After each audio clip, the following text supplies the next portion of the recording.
ស្ដីនេះនេះចង់មកត្រួតប៉ុណ្ណឹងខ្ញុំសិនត្រួតមកគ្រឿងនេះ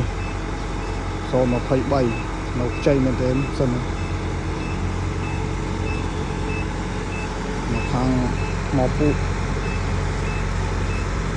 សិននេះស្អាត